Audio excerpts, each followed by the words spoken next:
அனைவருக்குமே வணக்கம். சற்று முன் கிடைத்திருக்கக்கூடிய ஒரு மிக மிக முக்கியமான செய்தி ஒன்று வெளியாகியுள்ளது. சற்று முன் 250 கோடிக்கு நீதிபதியை விலைக்கு வாங்கிய செந்தில் பாலாஜி, ஸ்டாலின் கதை முடிந்தது. இது மாதிரி பார்த்தீங்கன்னா செய்திகள் வெளியே இருக்குது. ஸோ இப்போ பார்த்தீங்கன்னா வரலாற்றிலேயே முதல் முறையாக பார்த்தீங்கன்னா தமிழகத்தில் ஒரு சம்பவம் நடந்தது இல்லையா, டாஸ்மாக் கூடிய நிறுவனத்திலும். ஸோ அதே மாதிரி டாஸ்மாக் கூடிய ஆலைகள், செந்தில் பாலாஜியோடு சம்மந்தப்பட்ட நிறுவனங்களும், ஸோ அதே மாதிரி எப்பி ஜெகத்ரட்சன் அவருடைய சம்மந்தப்பட்ட இடங்களும் ரைடுகள் நடந்தது. ஸோ இந்த ரைட்டின் அடிப்படையில் எக்கச்சக்கமான பணங்கள் மூட்டையாக சிக்கிய சம்பவத்தின் அடிப்படையில் இந்த 1000 கோடி இல்லாமல் பார்த்தீங்கன்னா நிறைய பணங்கள் சிக்கியது.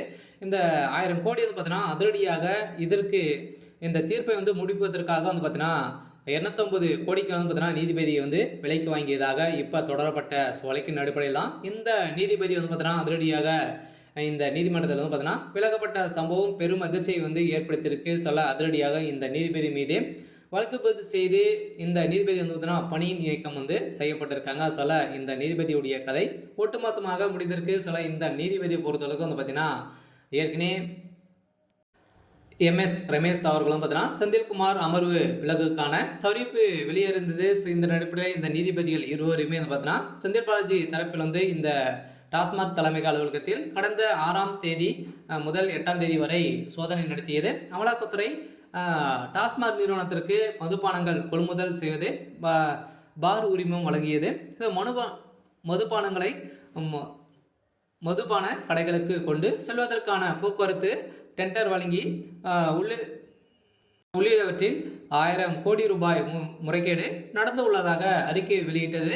ஸோ அமலாக்கத்துறை எந்த சோதனையும் அரசியலமைப்பு சட்டத்தின் கூட்டாட்சி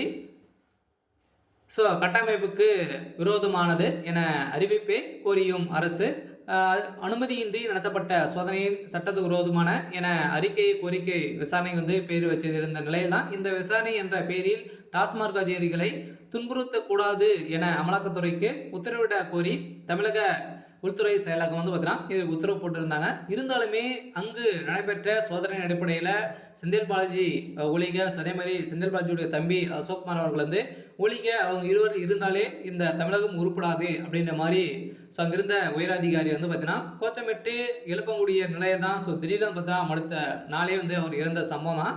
இதில் நிறைய மர்மங்கள் இருக்குது. சில செந்தில் பாலாஜி அவர்கள் இதில் வசமாக சிக்கியிருக்காரு. ஸோ இந்த நிலையில் இதில் இந்த செந்தில் டாஸ்மாக் கூடிய நிறுவனத்தில் நடந்த ஊழல் அடிப்படையில் விசாரித்த 2 நீதிபதிகளும் பார்த்தீங்கன்னா 250 கோடிக்கு மேலே பார்த்தீங்கன்னா இவங்க விலை போயிருக்காங்க. சில விலை பேசி அவங்க பணங்களை வாங்கிய சம்பவத்தினால இப்போ பார்த்தீங்கன்னா அதிரடியாக வசமாக சிக்கிய சம்பவத்தின் அடிப்படையில் இப்போ முதல்வர் ஸ்டாலின் அவர்கள் தான் இதற்கு அனைத்துமே பேரம் பேசியிருக்காரு அப்படின்ற மாதிரி ஸோ தகவல் வழியாக இருக்குது. சில திமுகவுடைய தலைமையகம் ஒட்டுமொத்தமாக காலி செய்யக்கூடிய அளவுக்கு சம்பவம் நடக்குது.